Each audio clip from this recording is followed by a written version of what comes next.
I'm Bart Herbison, Executive Director of the Nashville Songwriters Association, today with the remarkable Victoria Shaw for the Tennesseans, The Story Behind the Song. First time I ever heard it, I think I may have heard you play it before I heard Garth, is The River. How'd that come about? The inspiration, the writing it with Garth, and also a moment about the comments you get every day about what that song's meant to people. That's true. I do get a lot of beautiful comments over the years. It was funny, I just drove by the little house I wrote that song in East Nashville. I hadn't seen that house, I don't even know, last time I was in East Nashville in that part. And I drove by it, and it was like, oh my God, it's even smaller than I remember. And I remembered it being small. But I wrote a lot of good songs in that house. I met Garth at the Opryland Hotel during Country Radio Seminar. His album hadn't come out yet, but his managers introduced me, and we just became friends. And that song, that song really summed up where we were. Such dreamers, really just inspired. We're still like that, but we were such big dreamers and really inspired. And he came over and we wrote this song. And I've told this story that we put it on the boom box, and he's sitting on the floor and I'm sitting on the couch, and we're listening to it over and over. And he said, can't you just imagine a stadium full of people waving their lighters, singing this song? And I thought, oh my God, he's so delusional. People don't do that in country. And I learned such a good lesson. Well, I was going to ask you, so I think you've answered it. Did you know? He knew.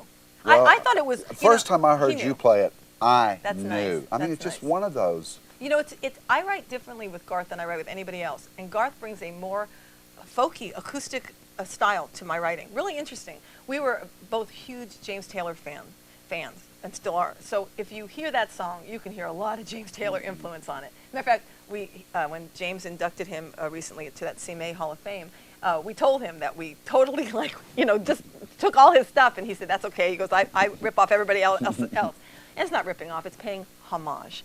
But we were in a mood, we were in a folky mood, and that song has gotten so many letters to him. That and The Dance for Him, I think, are the biggest songs that get letters. For me, it'd be The River.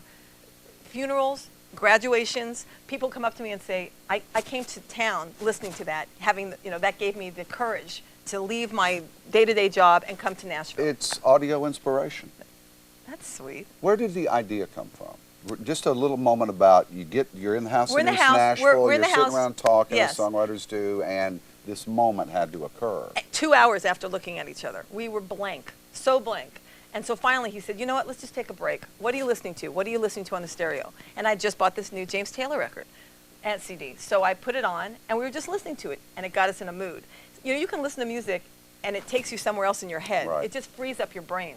So we were listening to this, and all of a sudden, in the middle of something, he goes, turn it off, I got something. And he literally picked up the guitar and just went, you know a dream is like a river. He had probably the first few lines just came out, and it was like, okay, that's where we're going. Here we go. Although I did try to talk him out of vessel. I thought that was a weird word. And now vessel's one of my favorite words. Every time I go to the bank, I go, vessel? Well, because that's one of the most important words in the song to me, because it is, but I thought it was a funny word. But the listener then, that word helps you give it your own personal meaning. Obviously. I was so wrong, and I hate saying that. But I was smart enough to go, okay, I'll go with it.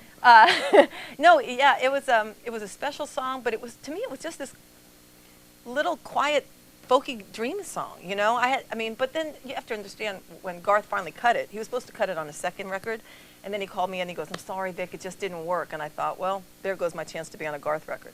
And then the third album comes out, and he did it there, and he was so huge that people gave him the courtesy of listening. It was a 4-minute song, or over 4 minutes. And not typically Garth. No, it was so different. And it had been any other artist, they would have thrown that record out. But because people wanted to know what he felt, what he said, they gave it the courtesy of listening to it, and then they loved it. Well, we're all glad that they did. Me too. For the Tennessean, this week's story behind the song, Victoria Shaw, The River. I will sail my vessel till the